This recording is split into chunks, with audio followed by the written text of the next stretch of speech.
Хочет ли он примирения?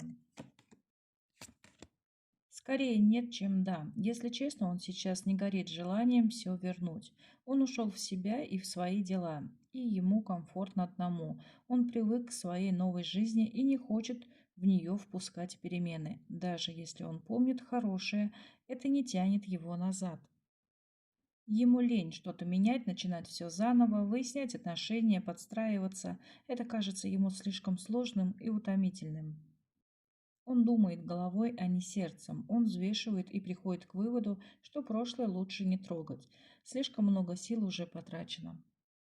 При этом он уже не злится и не скучает по-настоящему. Это скорее спокойное принятие того, что все кончено.